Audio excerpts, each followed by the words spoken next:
Good afternoon friend, তোমরা সবাই কেমন আছো? আমরাও ভালো আছি। কদিন আগে সবাই অসুস্থ ছিল। প্রথমে তো আমার শাশুড়ি মার জ্বর হয়েছিল, তারপরে মাম্মামের জ্বর হলো, তারপরে ওকে ডাক্তার দেখিয়ে নিয়ে আসলাম, তারপরে আমারও ও বেচারা সারা রাত ঘুমাতে পারেনি, সকালে ঘুমাচ্ছিল আর আমি এদিকে কাজগুলো সেরে নিচ্ছিলাম। ও ঘুমাচ্ছে, ওকে সাইডে রেখে আমি সব মোছামুছি, তারপরে চাদরটাকে চেঞ্জ করে নিলাম, ফ্যান কোনো সব মুছে নিলাম, ওকে সাইডে রেখে একটা চাদর দিয়ে ওকে ঢেকে রাখছিলাম। রেখে সব পরিষ্কার করে নিয়ে, আর শরীর অসুস্থ থাকলে তার পরের দিন চাদরগুলো চেঞ্জ না করলে কেমন একটা লাগে। তার সবাই অসুস্থ ছিলাম। আমার হাজব্যান্ড ও তো বেরিয়ে গেছে। শাশুড়ি মা পূজা করছিল উনি ওই ঘরে, আর আমি এদিকে ঘরটারগুলো পরিষ্কার করছিলাম।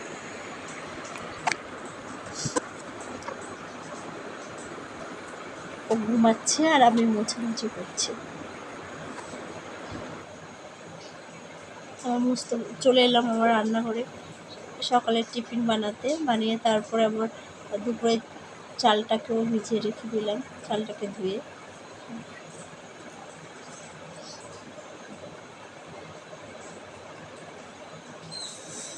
কারণ মামার শরীর খারাপ ছিল তো, ওকে পড়াতে পারিনি, ওই জন্য আমি তাড়াতাড়ি করে রান্না করে ওকে। আর এই যে দুটো কৌটো দেখছো, এগুলো হলো ইঁদুরে এই বাসনের মধ্যে ইঁদুর উঠে কী অবস্থা, সব বাসনগুলো ধুলাম। তার মধ্যে কৌটোগুলো কেটে দিয়েছে, মুড়ির কৌটো কেটে দিয়েছে। আমার ঘর মোছার লাঠিটাকে পুরো কেটে কী অবস্থা করেছে। ড্রেন থেকে ওখান থেকে উঠেছে, দুপুরে উঠেছিল, বেরোতে পারছিল না বলে ঘরে বসে বসে কেটে কী অবস্থা করেছে।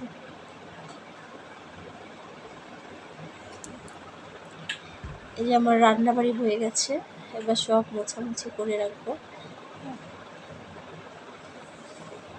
একবারে ময়লা বালতিটাকেও রান্না হয়ে গেলে একবার বালতিটাকেও নিজে রেখে দিই।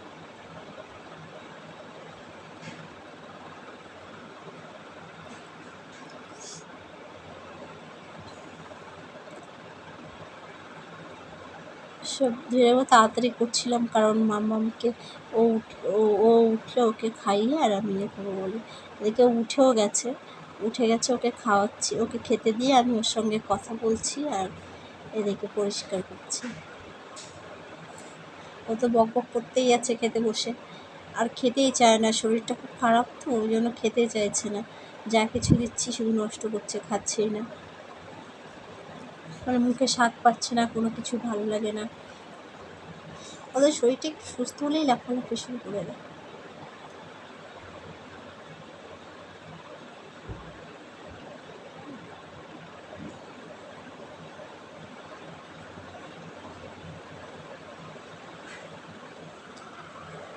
এই বক বক করতেই আছে আমার সঙ্গে। এবার সব মোছা হয়ে গেছে, চিমনিটা পরিষ্কার করবো। চিমনি একদিন ছাড়া একদিন না মুছলে না, ওই যে তেলের একটা দাগ বসে যায় না, পরে মুছতে অসুবিধা হয়।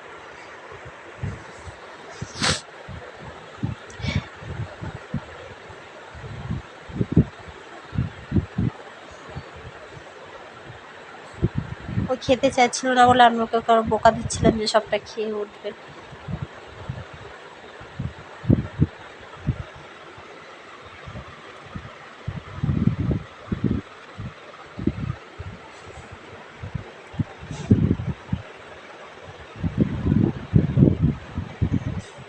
খায়নি, খাবারটা নষ্ট করেছে।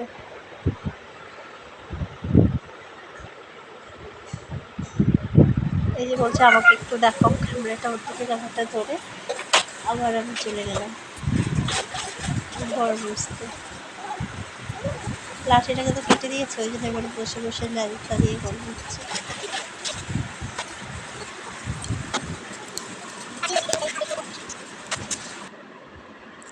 তারপরে স্নান করে কাচাকুচি করে ছাদে নিয়ে চলে গেলাম।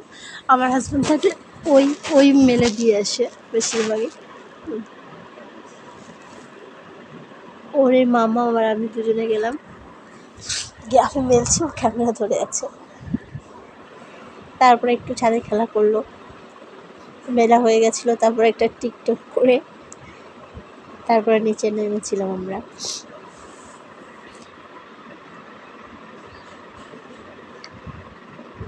ও বক বক করছে আর ছাদ ভিজে, আমি বলছি লাফালাফি করবে না।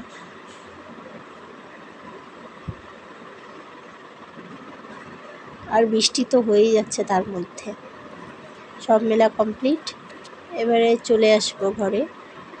ঘরে এসে ও আমাকে বলছে, মা তোমাকে আমি চুলটা বেঁধে দেবো।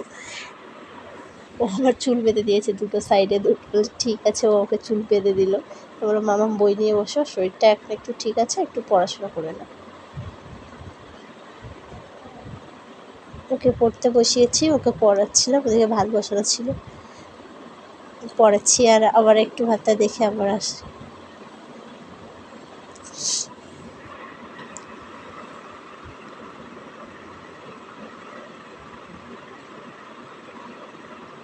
শরীরটা খারাপ ছিল তো, দুদিন পড়তে বসতে পারিনি, আর ওকে প্রেশারও দিইনি, কারণ তারপরে আবার ওর 1 তারিখ থেকে পরীক্ষা শুরু। ওই চলে গেলাম, ভাতটা দেখে আবার আসলাম, ওকে পড়া দিয়ে গেছি।